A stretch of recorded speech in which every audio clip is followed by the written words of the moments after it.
अकेले ही चुनाव लड़ने का ऐलान कर चुकी है। वहीं समाजवादी पार्टी का कांग्रेस से गठबंधन हो गया है। बसपा का मतवाला हाथी अकेले ही सपा की हवा निकालने का काम कर रहा है। सपा को इस बात की आशंका थी कि बीएसपी कन्नौज से मुस्लिम प्रत्याशी उतारकर मुश्किलें खड़ी कर सकती है। बीएसपी ने कन्नौज लोकसभा सीट से अकील अहमद पट्टा को प्रत्याशी बना है। बीएसपी ने जैसे ही मुस्लिम प्रत्याशी के नाम का ऐलान किया है, उधर बीजेपी के खेमे में मिठाइयां बंट गई और इस तरह से बसपा ने अखिलेश यादव को कन्नौज से घेरने की तैयारी यहां पर की है।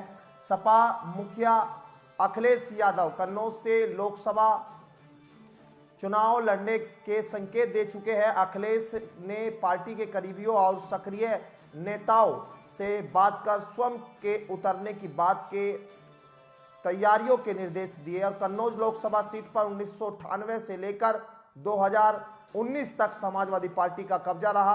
कन्नौज लोकसभा सीट सपा की पारिवारिक सीट मानी जाती है। अखिलेश और सिंपल यादव ने सियासी पारी की शुरुआत कन्नौज से की थी, लेकिन मोदी लहर में सपा के कन्नौज से पैर उखड़ना शुरू हुए और उन्हें चुनाव में भारी नुकसान उठाना पड़ा। बीजेपी ने कन्नौज से एक बार फिर से सुबोध पाठक को प्रत्याशी बनाया है। मायावती के एक दाव से कन्नौज की लड़ाई अब त्रिकोणीय हो गई है। यहां पर मायावती ने सीधे तौर पर अब प्रत्याशी को उतार दिया है और अब ऐसे में यहां की जो लड़ाई है वो अब दिलचस्प होने जा रही है। और बातचीत करने के लिए हमारे साथ पंकज श्रीवास्तव हमारे साथ बने हुए हैं खबर पर। पंकज, क्या कुछ जानकारी आपके पास है? मायावती ने जो प्रत्याशी उतारा है उसके बाद क्या समीकरण यहाँ कन्नौज सीट पर आप देख पा रहे हैं? जी बिल्कुल, आपको बताते चले जिस तरीके से यहाँ पर जाति समीकरण आपको देखते हैं, अल्पसंख्यक समाज से जुड़ा हुआ है और जो प्रत्याशी उतारा है वो रसूलाबाद का रहने वाला है, क्योंकि यहाँ की जो विधानसभा है वो रसूलाबाद भी लगती है लोकसभा में, तो इसलिए यहाँ पर 5 विधानसभाएं हैं।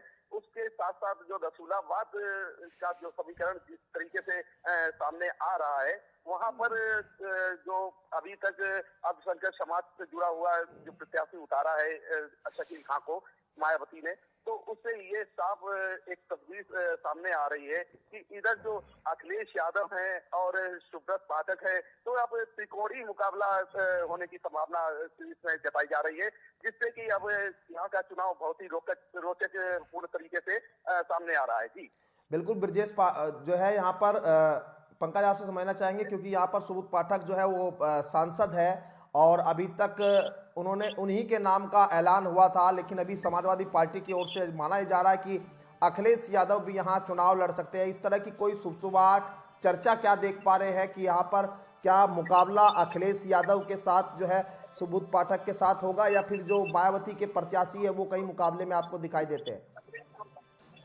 जी देखिए, अगर अखिलेश यादव यहाँ से चुनाव लड़ते हैं, उन्होंने कई बार यहाँ पर जब कन्नौज का दौरा किया है अखिलेश जी ने, तो जब वो अखिलेश यादव यहाँ कन्नौज आए हुए हैं, तो उन्होंने एक अपने कार्यकर्ताओं से बैठक करते हुए या लोगों के बीच में एक तस्वीर साफ कर दी थी पहले ही, जब दौरा किया है कि अगर उनका चुनाव होगा तो वो कन्नौज सीट से ही लड़ेंगे लोकसभा चुनाव।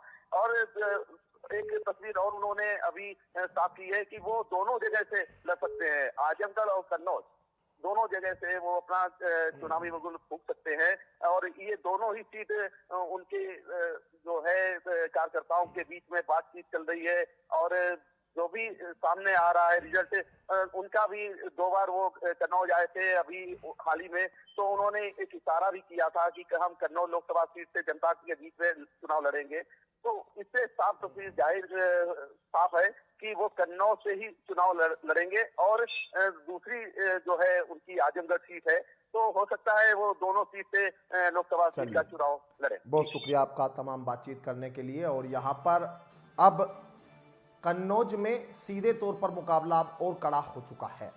अब मायावती ने यहाँ पर अपने प्रत्याशी उतार दिए हैं। बीजेपी ने पहले ही प्रत्याशी के नाम का ऐलान कर दिया था।